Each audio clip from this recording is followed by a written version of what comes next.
Ang mga kwento ng pag-ibig, kwento ng buhay, at kwento ng pag-asa dito sa Barangay Love Stories. Love Stories.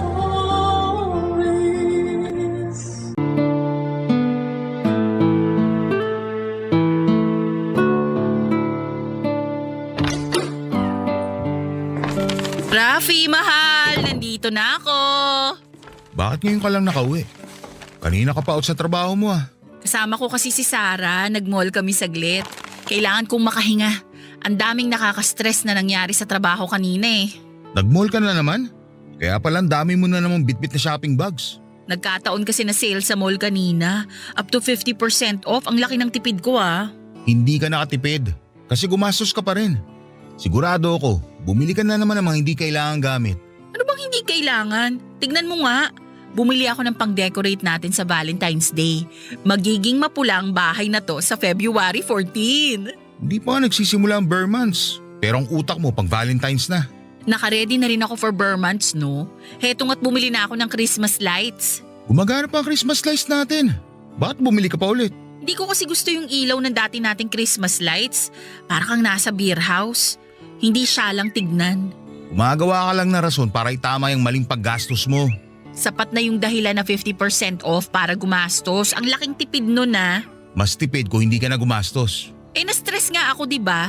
Pwede naman magkapin na lang o maglakad-lakad. Bakit kailangan pa bumili ng Christmas lights? Umiikot na lang tayo. Hayaan mo na, nabili ko na. Saka pera ko naman to. Lagi na lang yan ang sinasabi mo.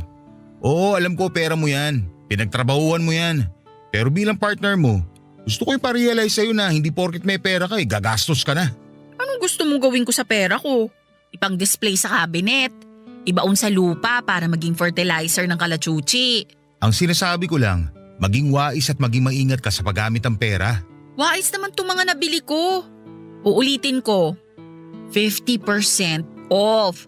Kalahati lang ng original price ang nagastos ko. O diba, wais? Sana dinagdag mo na lang sa ipon mo. Yun ang wais. Ayokong sobrahan ng ipon ko. Baka mainggit ang bangko. Nagawa pa talaga magbiro. Eh kesa naman pag-awayan na naman natin to. Hindi naman sana pag-aawayan kung makikinig ka lang sa akin.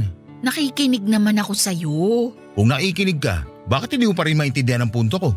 Kasi mahilig ako sa gamit. Itong nagpapasaya sa akin. Diba sinabi ko naman sa'yo to dati? Sino ngayon ang hindi nakikinig? Alam mo, lagi na lang akong talo sa usapan na to. Suportahan mo na lang kasi ako. Masaya naman ako eh. Magiging masaya ka pa ba kapag nasayad ang ipon mo at nabaon ka sa utang? Hindi mangyayari sa akin yan.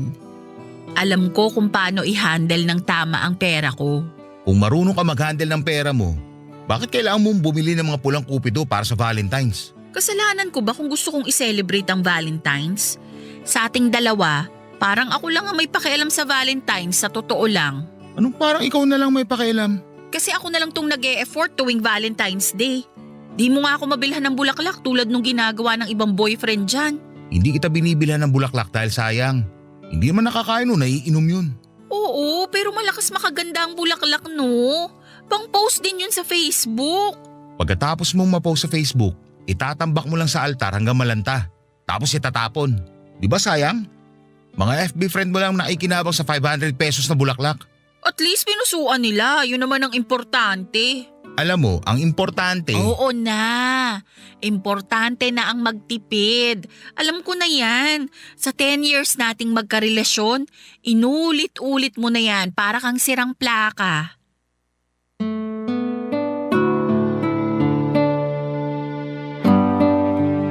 Papadudot na pabuntong hininga na lamang si Rafi sa huling mga sinabi ko.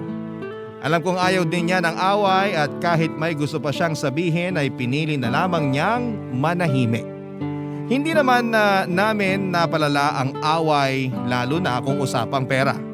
Konting argumento lang kami madalas pagkatapos ay susukuan na agad yon ni Rafi para hindi na lumalim pa. Mabilis lang din naman akong mag-let go ng tampo o galit ko, Papadudot. Wala pang 2 oras ay bati na ulit kami. Kaya nga tumagal kami ng 10 taon na magkarelasyon. Kahit sabihing pang malaki ang pinagkaiba naming dalawa, lalo na pagdating sa pera, Kung malustay ako ay mahigpit naman sa bawat sentimong nahahawakan nitong si Rafi. Hindi siya basta-bastang gagastos kung alam niyang hindi naman niya mapapakinabangan ng matagal. Sa isang dekada naming pagsasama, ilang beses ko lang siyang nakitang bumili ng gamit niya. Sa pilitan pa. Ako pa madalas ang namimilit sa kanya na bumili ng bagong sapatos o tsinelas. Para bang ang bilis niyang makonsensya kapag naglalabas siya ng kahit piso sa bulsa niya. Kuripot kasi ang nakalakhang pamilya nitong si Rafi. Kahit sabihing medyo nakakaangat naman sila noon sa buhay, ay hindi pa rin sila naging malustay, Papa Dudut. Nakuha marahil ni Rafi ang pagiging mahigpit sa pera sa kanyang mga magulang. Kaya hindi ko talaga maintindihan kung paano kami nagtagal sa relasyon. Magkaiba kasi kami ng values pagdating sa paghawak sa pera. Isang bagay na lagi kong sinasabi sa katrabaho ko, dating kaklase at best friend kong si Sarah. Kaedad ko rin siya, Papa Dudut. Kami lang ang nagkakaintindihan sa paggastos. Parehas kaming malustay. Parehas kami ng klase ng kinalakhang pamilya. Kaya hindi naging issue sa amin kung hindi marunong magtipid. Kasi deserve naman talaga namin ang lahat ng mga magagandang material na bagay na pinagkait sa amin noong kabataan namin. Minsan nga ay napag-usapan muli namin yon habang nakabreak sa trabaho.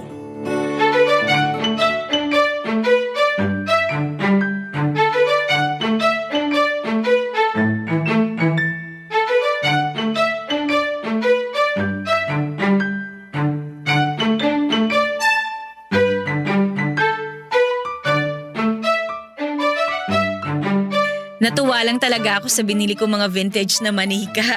Yan ba yung mga pinost mo sa Facebook kahapon? Yun nga, ang gaganda nila, di ba? Lalo na yung mga suot nilang bestida. Kahit medyo kupas at may mancha na, panalo pa rin ang itsura.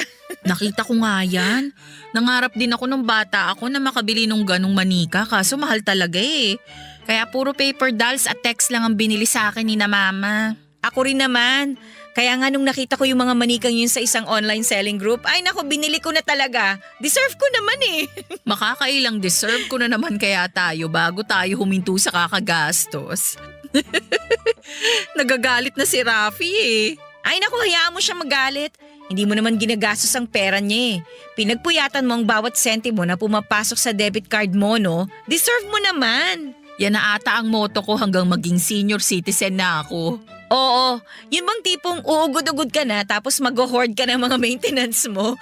Branded na maintenance ha? Tapos sa dulo sasabihin mong, Deserve ko naman. nakuha mo! Pero alam mo, naiisip kong huminto na rin muna sa kakagastos. Ang laki na rin kasi nung nabawas sa ipon ko dahil sa mga mapanuksong sale na yan. Ay naku, laban lang! Gumamit ka na kasi ng credit card para hindi isang bagsakan yung labas mo ng pera. Papagalitan ako ni Rafi niyan. Demonyo raw ang credit card eh. Eh di pa-bless mo muna bago mo gamitin. Hindi kaya ako mabaon sa utang pag gumamit ako ng credit card? Hindi yan! Ako nga oh! 3 na ang credit cards ko ngayon. Hindi naman ako nabaon sa utang. Basta marunong ka lang mag-manage. Sure ka ba? Magastos ako pero alanganin talaga ako sa credit card. Ano ka ba? Basta umutang ka lang nung alam mong mababayaran mo sa due date. Tsaka pwede namang hatiin ang bayad mo sa loob ng 1 buwan. Hindi mabigat. Tsaka magkakaroon ka pa ng points o rewards kapag lagi mong ginagamit yung credit card mo. Eh di may dagdag pang shopping ka pa, di ba? Para kang recruiter ng credit card na nakikita natin sa mall ha. Detalyado talaga ang pangungumbinsi mo sa akin. Eh kasi naman malaki talaga yung naitulong sa akin ng credit cards eh. Para makuha ko yung mga pangarap kong gamit. May gusto pa naman akong bilhin na luxury bag para magamit ko sa annual conference natin. Para hindi na ako minamata ng mga head natin na ang sasyala ng bag at sapatos. O diba? May dagdag na rason ka na para gumamit ng credit card. Suportahan kita dyan. Para may kasama akong nagsuswipe pag gagastos. Baka naman hindi ako ma-approve kapag nag-apply ako. Ano ka ba? Mabilis lang magpa-approve ng credit card dito sa Pinas. Ipakita mo lang na magastos ka, matutuwa sila sa'yo. Baka kasi ma-decline ako lalo't first time ko. Hindi nga, maniwala ka. Baka wala pang isang linggo nasa gate nyo na yung credit card mo. Mabilis ka lang ma-approve lalo na't malaking pangalan tong kumpanya natin. Tsaka mataas na ang posisyon mo Pag hindi ka na-approve, may karapatan ka magtampo. Sige na, mag-a-apply na ako. Turuan mo ako kung paano. Huwag mo ko susumbong kay Rafi na ako naghikayat sa'yo ha. Baka yan friend na ako nun sa Facebook. Naku, matagal ka na niyang in-unfollow sa Facebook. Naiirita siya sa mga pinupost mo tungkol sa pagsha-shopping mo. Pag nalaman pa niya na ako nangumbinsi sa'yo na mag-credit card ka, nako baka ipakulam ako nun. Kokontrahin ko ang kulam niya sa'yo. May kita ko nagpapahid ng langis sa noo para mawala ang epekto ng kulam.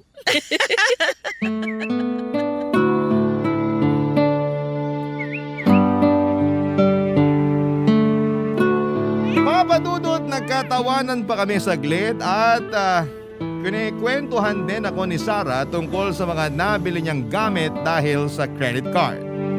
Pinacheck niya sa akin na maayos naman niyang na-manage ang pagbabayad sa mga utang niya. Nagamit rin daw niya ang credit card sa pag-grocery. Nasilaw ako lalo nung sinabi niyang malaki ang discount kapag bumili ng appliance gamit ang credit card. Bukod pa roon ay pwede pang gawing installment ng 36 months nang walang interes. Marami pa naman akong kailangang gamit sa bahay, papadudot. Gusto ko na noon na makabili ng air fryer, bagong microwave, bagong washing machine at bagong ref. Basta lahat ay bago. Naisip kong palitan na lahat ng mga appliance namin sa bahay dahil may katagalan na ang mga yon. Alam kong pahirapan na mapapayag si Rafi, pero alam kong wala na siyang magagawa kapag na-deliver na sa bahay namin ang mga bagong appliances. Nabanggit din sa akin ni Sarah na nagagamit niya ang credit card para sa pagta-travel niya sa ibang bansa. Mas lalo tuloy ako nagmadali na mag-apply ng credit card, hindi lang sa isang bangko kundi 3. Ginaya ko si Sarah. Wala pang 2 linggo ay pinadala na sa akin ang na-approve na credit cards ko. Walang kasing saya ang puso ko noon. Naglaro na sa isipan ko ang mga mall na sasampulan ko ng credit cards. Na-imagine ko na ang pangarap kong luxury bag na katulad ng kay Heart Evangelista o kay Bea Alonso. Mairarampa ko na yon sa harapan ng mga mapangmata kong boss at ibang mga katrabaho. Natuwa ako.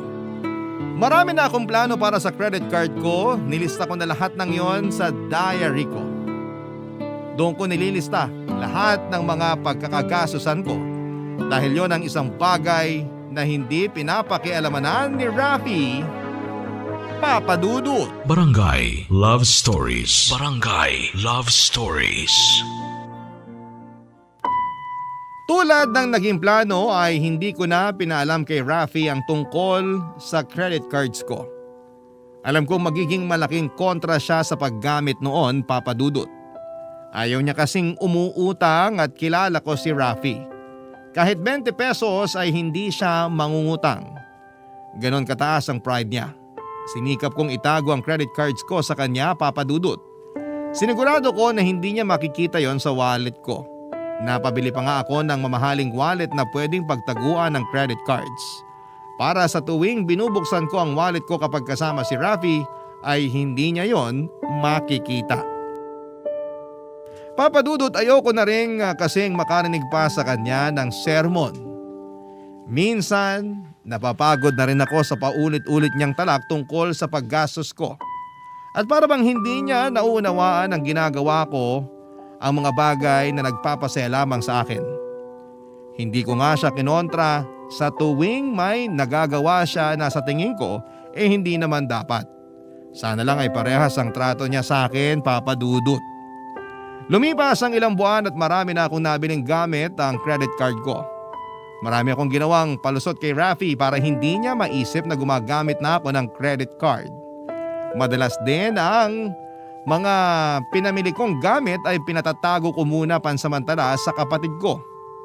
Ginagamit ko na lamang ang mga yon kapag wala si Rafi. Ang hirap ng naging kalagayan ko. Pero kailangan kong ilihim yon sa kanya dahil paniguradong puputaktihin niya lamang ako ng sermon. Isang gabi magkaharap kami at nagkakape, wala kaming pasok kinabukasan dahil holiday. Kaya naisip naming magkwentuhan at magpuyat, Papa Dudut. Hindi ko na lamang namalaya na napunta na kami sa usapang credit card. Hindi ko rin alam kung paano kami napunta roon samantalang tungkol lang sa carrots ang pinag-uusapan namin. Ang bilis ng mga pangyayari.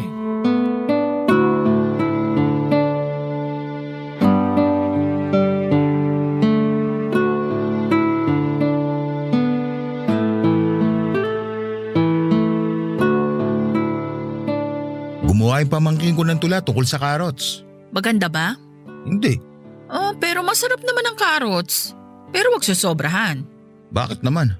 May nabasa ako na ang palaging pagkain ng carrots o kahit anong pagkain na mayaman sa carotene, pag sumobra ka, pwedeng maging orange, yellow daw ang balat mo. Check mo sa internet. Lahat naman kasi ng sobra, masama. Tama. Para yung isang katrabaho ko, nasobrahan sa utang. Ano namang kinalaman yan sa usapan natin tungkol sa carrots? Kasi lahat ng sobra, masama di ba? Ano bang nangyari? Mula nung gumamit ng credit card, nagkaloko-loko na. Nasiyahan masyado sa paglulustay ng pera. Kaliwat kanan ang binibili online.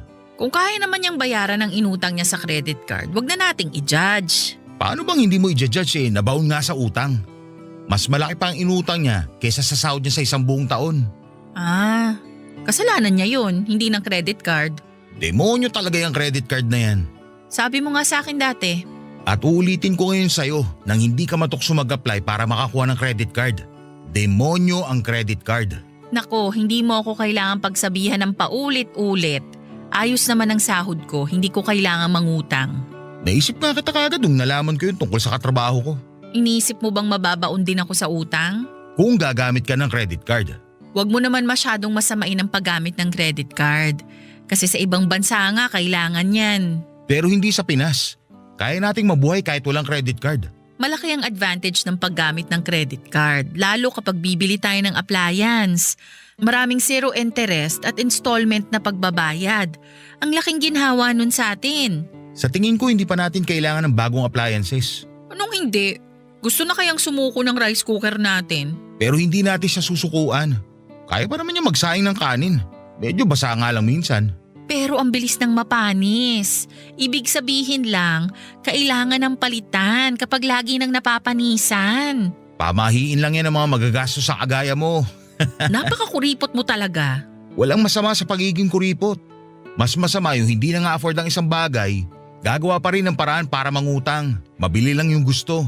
Parang pinaparinggan mo ko niyan ah. Hindi Para yung salat na hindi maingat humawak ng pera. Lagi mo kayang sinasabi sa akin na hindi ako maingat sa paghawak ng pera. Kasi naman Janet, kadadapo pa lang ng sahod sa palad mo. Lumipad na kagad papunta sa mall. Sabihin mo nga sa akin kung maingat ba yung ganun. Ayokong makipagtalo sa'yo dahil ayokong masira tong moment. Holiday pa naman bukas. Balik tayo sa usapang carrots? O sige. Nalihis ko naman kaagad ang usapan. Naibigay ko na lahat ng trivias na alam ko tungkol sa carrots. Huwag lamang mabaling muli sa usapang credit card. Pati mga gulay sa bahay kubo ay binigyan ko na rin ng kanya-kanyang trivia. Ganun ko kagustong malihis ang usapan namin. Hirap na rin akong maglihim noon kay Rafi, Papa Dudut. Alam kong mabilis makahalata si Rafi sa tuwing nagsisinungaling ako sa kanya. Sinubukan kong ibalik ni Rafi sa credit card ang usapan kasi hindi pa rin niya maintindihan kung bakit nalubog sa utang ang katrabaho niya nang dahil doon. Nagkunwari na lamang ako na inaantok na at inaya ko na siyang matulog at pumayag naman siya, Papa Dudut. Kaya lang ay hindi rin ako kaagad nakatulog noong nahiga na kami sa kama. Napaisip na rin ako sa mga sinabi ni Rafi. Ayaw ko namang umabot na mabaon ako sa utang pero base sa mga ginastos ko nung nakaraan ay posibleng mangyari yon kung hindi pa ako magpapaawat. Kaya lang ang hirap tumigil lalo na kapag nahahawakan mo na ng personal ang mga gusto mong bagay. Yun ang mahirap ipaintindi kay Rafi. Magkaiba kasi kami ng hilig. Hindi talaga siya nasisilaw sa mga material na bagay. Ang tanging bisyo lamang niya noon ay ang makasama ako at magkape sa mumurahing coffee shop. Gustuhin ko mang ibida sa kanya ang saya na nararamdaman ko sa tuwing dumarating na. Ang mga in-order ko online ay hindi ko magawa ng mga panahong yon. Sa totoo lang ay nawala ang saya ko sa mga pinamili ko sa tuwing pinaparamdam sa akin ni Rafi na mali ang paggastos ko. Hindi ko tuloy ma-share sa kanya kung gaano ko kasaya sa mga yon. Kaya ang ending, kay Sarah ko madalas na ibibida ang mga pinamimili ko. Dahil siya lang naman ang nakakaunawa sa sitwasyon ko, Papa Dudut.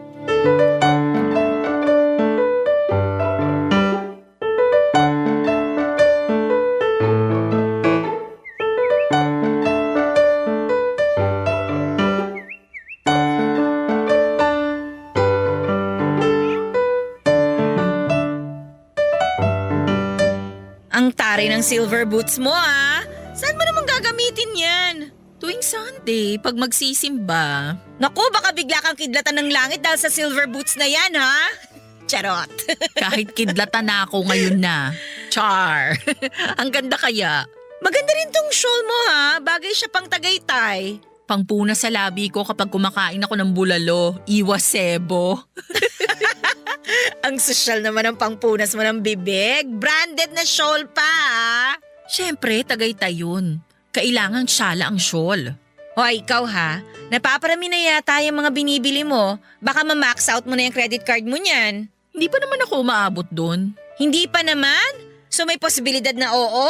Huwag kang magdilang Anghel. Kakukuha ko lang ng bagong ref at washing machine.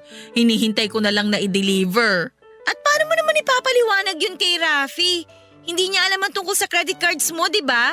Nasolusyonan ko na yon. Paano? Sasabihin ko sa kanya na napanalunan ko sa raffle sa annual conference natin. Sinakto ko na yung araw ng delivery 3 days after ng conference natin. Brainy ba? Ako na yun. Magaling yan ha, okay ka. Paano yung mga susunod na bibilin mong appliances? Raffle ulit ang irarason mo. Oo naman, maniniwala pa rin si Rafi. Alam kasi niya na swerte ako sa raffle. Dati pa naman ako nananalo ng raffle. Yung rice cooker at microwave nga na gamit namin ngayon, napanalunan ko pa yun sa Christmas raffle sa isang mall. Ah, kaya ang lakas mong ipalusot na nanalo ka sa raffle. Okay, gets. Yung ibang bibilin ko, pwede ko namang sabihin na regalo mo sa akin. Dinamay mo pa talaga ako ha. Alam mo namang mainit ang mga mata sa akin ng ka-live-in mo. Akala niya kasi tinuturuan kitang gumastos ng sobra. Ang hindi niya alam, ako ang unang nagturo sa'yo. Kaya nga, tapos akong pag-iinitan niya. Hayaan mo na, hindi naman kayo palaging nagkikita. Pero ikaw ha, oy, maghinay-hinay ka sa kagagamit mo ng credit cards. Teka nga, ikaw nga tong nangumbinsi sa akin na gumamit ng credit card tapos ngayon parang kinukonsensya mo ko. Baka lang kasi mapasobra ka at hindi mo mamanage ng maayos ang pagbabayad. May increase naman tayo next year. Saka ilang buwan na lang darating na ang 13th month pay natin. Bahala ka. Basta sinabihan kita. Hayaan mo na ako. Kaya kong bayaran lahat ng inutang ko. Siguraduhin mo lang kasi hindi kita pauutangin kapag nabaon ka. Wow! Akala ko pa naman magkaibigan tayo. Magkaibigan tayo pero sa utang, pas ako dyan. Huwag ka mag-alala. Hindi ako uutang sa'yo. Kaya kong bayaran lahat ng inutang ko. Ako kasi medyo naghihinay-hinay muna sa paggamit ng credit card ko. Nalula ako nung nag-Singapore ako eh. Ang dami kong na-swipe. Ayun, ang ending, kinailangan kong bayaran ng installment for 2 years. Ang laki kaya ng interes. Ay, hindi ako aabot dyan. Every due date, kaya kong bayaran ang nautang ko. Papa Dudut, pinaniwala ko si Sarah na totoo ang mga sinabi ko. Hindi ko magawang tumingin sa mga mata niya at nagkunwari akong nililigpit ang shawl at silver boots na nabili ko. Pero sa totoo lang ay paraan ko yon para hindi niya makitang nagsisinungaling ako sa kanya. Hindi ko pa naman ugaling maglihim kay Sarah. Mas totoo nga ako sa kanya kesa kay Rafi. Pero nang mga oras na yon ay natakot ako na i-judge niya ako dahil sa maling paggamit ko ng credit card. Hindi ko pa rin kasi magawang aminin sa sarili ko noon na maling-mali talaga na tumodo na ako sa credit card. Nung una ay mababang presyo lamang ang sinaswipe ko hanggang sa na-enjoy ko ng mag-swipe ng malalaki at mamahaling bagay. Nawalan ako ng kontrol, Papa Dudut. Kahit alam kong lumobo na noon ang babayaran ko ay pinagpatuloy ko pa rin dahil yon ang paraan ko para mawala ang stress ko. Nagkanda patong-patong ang mga niloan ko dahil hindi ko magawang bayaran ang monthly due ko sa credit card. At ang masakla pa ay puro minimum amount lang ang binabayaran ko kaya naman lumolobo tuloy ang mga interes. Matagal na ako nawala ng ipon bago pa ako magkaroon ng credit card. Nagsinungaling lamang ako kina Rafi at Sarah na meron pa akong ipon para hindi nila ako mapagsabihan. Napupundi na kasi ako sa pagpapamukha sa akin na mali ako sa pag-handle ng pera ko. Alam kong tama naman sila pero mas kailangan ko noon ng suporta kesa sa bunganga. Hindi na ako nakakatulog ng maayos sa kakaisip kung paano ko malulusutan ang mga inutang ko gamit ang mga credit cards. At ang nakakainis pa, hindi ko magawang sawayin ang sarili kong huminto na sa kakagamit nito, Papa Dudut. Nagpatuloy pa rin ako sa paglustay kahit na nabaon na ako sa utang ng panahong yon. Barangay Love Stories. Barangay Love Stories. Papa Dudut, naalala ko nung bata pa lamang ako. May kinaiinggitan akong sapatos at libro sa kaklase kong nakakaangat sa buhay. Uso kasi yon noon. Naging sentro ng atensyon ng kaklase kong yon habang nilalakad ang sapatos niya at habang binubuklat ang libro niya. Pangarap ko ang mga gamit niyang yun, Papa Dudut. Samantalang ako, yung pinaglumaang sapatos lang ang meron ako. Kinulayan lang ng pentel pen ang mga natutuklap na parte ng school shoes ko para hindi mahalata na pasira na. Kinasama ako ng loob yon na puro pinaglumaan ng kapatid ko ang ibinibigay sa akin. Pero wala naman akong magawa dahil hindi naman kami pinalad sa buhay. Sinubukan kong magpabili ng sapatos at libro na kagaya ng sa kaklase ko. Pero sinermonan ako ng nanay ko. Hindi raw siya umiire ng pera para umasta ako na pinanganak na nagmula ako sa mayamang pamilya. Mula noon ay hindi ko na sinubukang magpabili pa ng gamit. Pinagtitiisan ko na lamang ang mga napaglumaan ng kapatid ko. Pero pinangako ko sa sarili ko na balang araw kapag nakapagtapos at nakahanap ako ng trabaho ay bibilhin ko lahat ng gusto ko. Walang makakontra at makapigil sa akin. Kaya nagsumikap talaga ako para marating ko ang kinakalagyan ko, Papa Dudut. Kaya malaki ang pasasalamat ko sa sarili ko na natupad ko ang pangarap ko noong bata ko. Ang makabili ng mga pangarap kong gamit at hindi naaasa sa pinaglumaan ng iba. Kaya lang, habang nasa gitna ako ng pangarap na yon ay saka naman ako parang binagsak ng mabaon na ako sa utang dahil sa mga pinamili ko. Isang bagay na hindi ko talaga magawang aminin. Lagi na lang akong wala sa sarili kapag kaharap ko si Rafi. Lagi na lang ako nakatulala at malayo ang iniisip, Papa Dudut.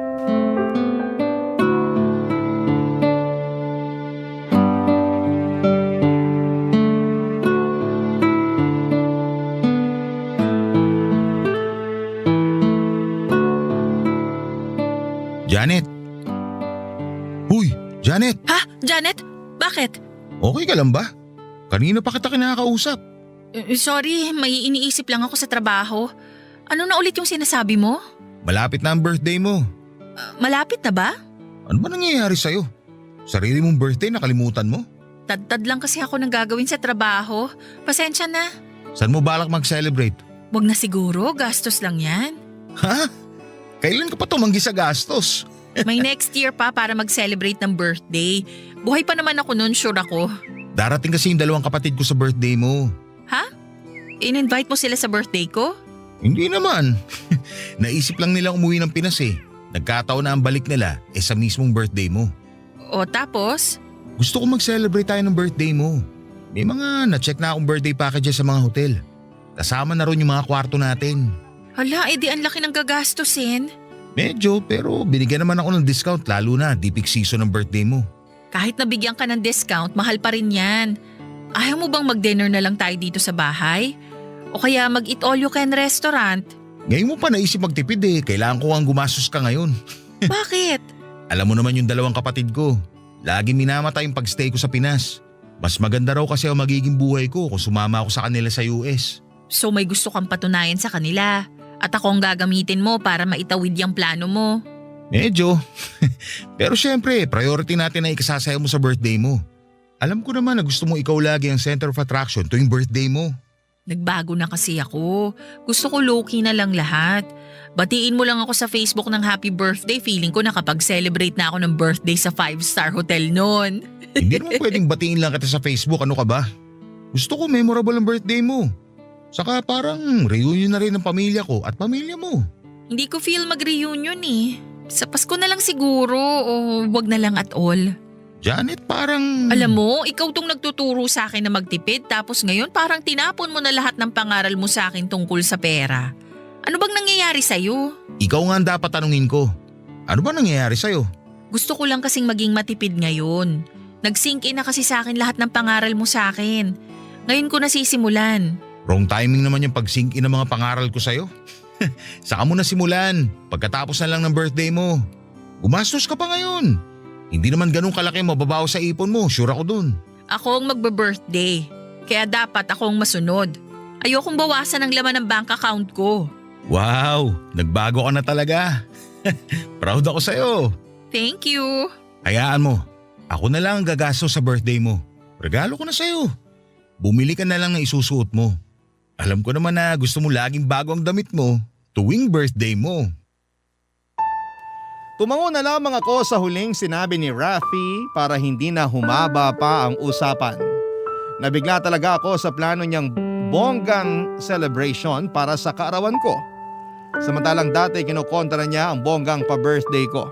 Nagkataon pa kasi nauuwi ang mga kapatid niya kaya kailangan tuloy niyang patunayan na asensado rin kami kahit nasa Pinas kami. Wrong timing talaga. Yon ang naisip ko. Pinilit din niya akong bumili ng bagong damit pero wala na akong may pambibili pa. Dahil nakala na ang buong sahod ko sa pambayad paunti-unti ng utang ko. Hindi pa naman nakakahalata si Rafi dahil majority ng mga gastusin sa bahay ay siya ang umaako. Mabuti na lang at na ganon ang setup namin.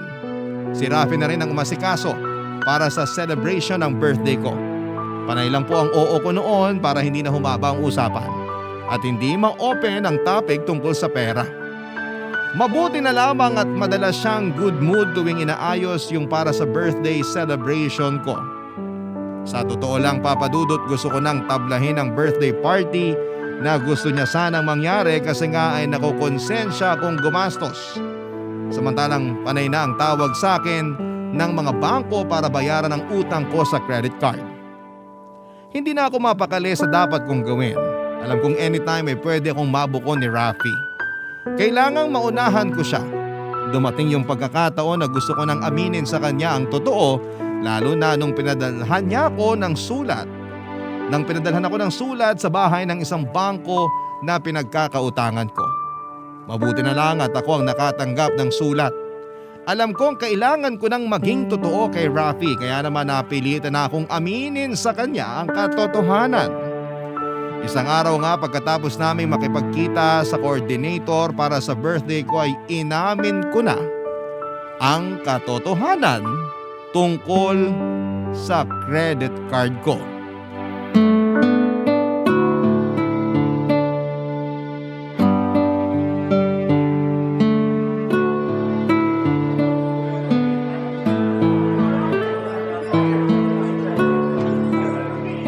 Mukhang maayos naman yung coordinator natin, no?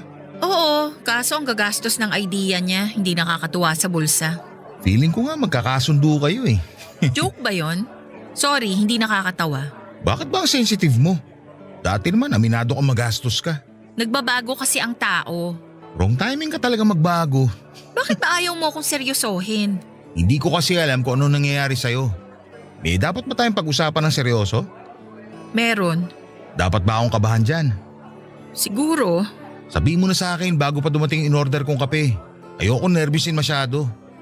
Tama ka. Saan? Sa pagiging magastos ko. Ha? Paano tama ako? Nabaon na ako sa utang. Ano? May 3 akong credit cards. 3? At lahat yon, max out ko na. Nagpatong-patong yung mga utang ko. Hindi ko pa rin nababayaran kasi puro minimum lang ang binabayaran ko kada due date. Ang dami ko na ring loan. Bakit ngayon mo lang sinabi to? Kasi nahihiya ako. Di ba pinagsabihan na kita tungkol dyan? Demonyo ang credit card. Kaya nga mas lalo akong nahihiya na sabihin sa'yo eh. Baka pwede pang ibalik lahat ng mga nabili mo. Kahit kalahati na lang ng bayad nyo ibalik sa'yo. Ano? Pwede kaya yun? Hindi pwede. Ibenta natin yung washing machine at ref na nakuha mo sa raffle. Hindi naman natin kailangan yun. Pangbawas lang. Magagalit ka ba kung sasabihin kong hindi ko naman yun napanalunan sa raffle? Binili ko yun gamit yung isang credit card ko kasi naka 0 interest. Tapos installment pa. Bakit ba ang hilig mong kagatin yung mga 0% interest na yan? Saka ano naman ngayon kung installment? Hindi mo ba naisip na gusto ka lang nilang maakit na gumastos? Ngayon alam ko na. Pambihira. Pinagyabang ko pa sa mga kakilala ko na mabango ang palad mo kasi lagi kang nananalo sa raffle. Tapos ngayon malalaman ko hindi pala totoo. Gusto ko lang naman ng bagong ref at washing machine. Ano ba problema mo sa dating ref at washing machine natin? Gumagana pa rin naman yung mga yun ah. Lumalamig pa rin naman yung mga laman ng ref na yun. At nakakapaglaban ng maayos yung dating washing machine natin. Kasi gusto ko ng bago. Pero gusto mo ba magbayad para sa mga bago? Hindi. Ay! O anong plano mo? Di ko rin alam. Kinukulit na kasi ako ng mga collection agency para bayaran yung mga utang ko. Malamang yan ang gagawin nila. Huwag mo naman sana akong pagalitan ngayon. Kailangan ko ng pangunawa mo. Gusto kitang unawain pero naiinis ako sa'yo ngayon. Naiinis din naman ako sa sarili ko ngayon eh. Ay, okay lang ba sa'yo na hindi na mag-celebrate ng birthday mo? Nung nakaraan ko pa naman sinasabi na wag na, nakukonsensya na kasi ako. Ako na magbabayad ng utang mo sa credit card. Gagamitin ko na lang yung budget ko sana para sa birthday celebration mo. Yun na lang regalo ko sa'yo. Gagawin mo yun? Sa isang kondisyon. Sige, kahit ano. Gupitin mo sa harapan ko yung mga credit card mo. At ipangako mo sa akin na hindi ka na uutang ulit. Tumango ako ng ilang ulit sa mga sinabing kondisyon ni Raffy Papadudut. Nagmadali akong kinuha ang gunting at ang 3 credit cards ko. Ginupit ko ang mga yon sa harapan niya. Madilim pa rin ang aura ni Raffy noon dahil mukhang pinoproseso pa lamang niya mga nangyayari. Nahiyaman ako pero niyakap ko siya para magpasalamat sa pag-ako niya sa utang ko. Nagpasalamat din ako sa pangunawa niya. Tinulungan niya akong ayusin ang mga nautang ko. Marami akong gamit na pinagpasyahan ko ng ibenta. Binawi ko na rin ang lumang ref at washing machine sa kapatid ko para mabenta na namin ang bagong ref at washing machine. Si Raffy ang umasikaso noon lahat para sa akin. Mabuti na lang at magaling sa pagbabudget si Raffy. Tinulungan din niya ako ng tamang sasabihin sa bangko kapag humarap na ako para ayusin lahat ng niloan ko. Hindi naging sapat ang perang nailabas ni Raffy para mabayaran ang mga inutang ko. Pending din kasi ang mga pinagbentahan ko sa mga nabili kong gamit. Kaya naman napilitan si Raffy na lapitan ang mga kapatid niya para umutang. Pinaliwanag niya ang mga nangyari at tinanggap ni Raffy lahat ng pangaral ng mga kapatid niya sa kanya. Mas lalo akong nakaramdam ng hiya sa mga nangyari. Napakabuti ng ka-live-in partner ko. Nilunok niya ang pride niya para maisalba ako sa mga pagkakautang ko. Hindi niya pinaramdam sa akin na nagbago ang tingin at pagmamahal niya. Kasi kahit wala kaming pera ay nagawa pa rin niyang itawid ang birthday ko. Nakapag-celebrate pa rin kami kahit konti lang ang handa at konti lang ang imbitado. Naging masaya ako, Papadudut. Naging payapa ang puso ko. Hindi naman pala kailangan gumastos ng malaki para lamang maging masaya. Tama nga sila. Sapat na yung napapaligiran ka ng mga taong nagmamahal sa iyo kahit na walang-wala ka na. Sa kalagayan ko, Papadudut, ay si Raffy po yun. Maraming salamat sa pagbasa ng liham ko sakaling mapili po ito sa napakaraming nagpapadala sa inyo. Abangan ko po itong ma-upload sa inyong YouTube channel. Itong kwento ko para ma-share ko rin po sa mga kakilala ko para magsilbing aral sa kanilang lahat. Muli, maraming salamat po sa inyo, Papa Dudut, at sa Barangay Love Stories. Ang inyong kapuso, Janet. Nagustuhan ng iyong napakinggan? Ituloy yan via live stream sa www.gmanetwork.com/radio.